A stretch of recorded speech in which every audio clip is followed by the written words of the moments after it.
सोडिल्ली बायल आपल्या कडेन परत येना ह्या रागांतल्यान एकतानगर म्हापशा एकल्यान बायलेचीच गाडी पेटयली। मेळिल्ले म्हायती प्रमाण शेनवारा फांतोडेर एका अनवळखी मनशान एकतानगर म्हापशा वाठारांत पार्क करून दवरिल्ल्या दुचाकींक उजो घातलो। दोनूय दुचाकींचो उजान लासून गोबर जालो। दुचाकींक उजो घातिल्ल्याच्या कागाळी उपरांत म्हापशा पुलिशेन तमसील शेखाक अटक केली। मुझे भी इतना आइडिया नहीं है, बट बोल रहे कि आके आग लगाया करके हस्बैंड। तो मैंने इसे छोड़ा था, तो उसने मतलब गुस्से में आके आग लगाई करके बोल रहा है आग लगाया करके। किसने आग लगाई? मेरे हस्बैंड, एक्स हस्बैंड। आपके एक्स हस्बैंड ने, उसका नाम? तमसील शेख। तमसील शेख। अच्छा, रीजन क्या था आग लगाने का?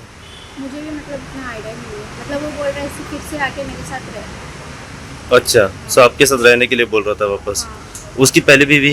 हाँ है, उसकी एक बीवी है और 2 बच्चे हैं।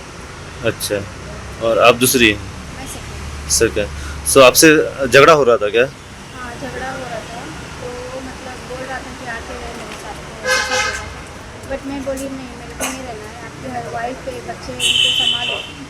फिर बाद में थोड़ा बात में झगड़ा हुआ, तो मुझे इतना आइडिया नहीं था कि वो ऐसा करेगा। वो जो लड़की है ना, वो उसको सेकंड वाइफ है उसकी, मतलब वो उसको पसंद करता था। हाँ।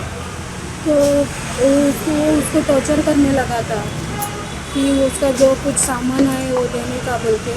तो इसने क्या बोली, नहीं मैं नहीं दूँगी बोली थी सामान। तो उसने सोना कुछ वगैरह डाला था उसको, जब उसके साथ में वो थी।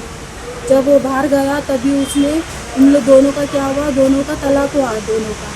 तो बाद में इसने क्या बोली, तलाक हुआ तो ये बोलने लगी मेरे को कि मैंने उसको छोड़ी बोल के। तो इन दोनों का ये हुआ था।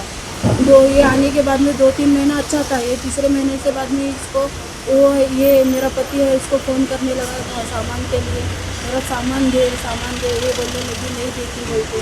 तो उसने बोला अपना कुछ दूसरे और किधर रिश्ता हुआ है, ऐसा कुछ बोलने लगी, अपनी शादी है ऐसा बोलने लगी। तो ठीक है बोली, मैंने मेरे पति को समझाया कि इसकी शादी है बोलते कि उसको पीछा मत कर, इसको छोड़ बोलते। इसने आज सुबह बोलते उसकी बुझा के गाड़ी जलाया बोलते। गोमंतक टीव्ही खातीर म्हापशाच्यान स्नेहा असोटीकार।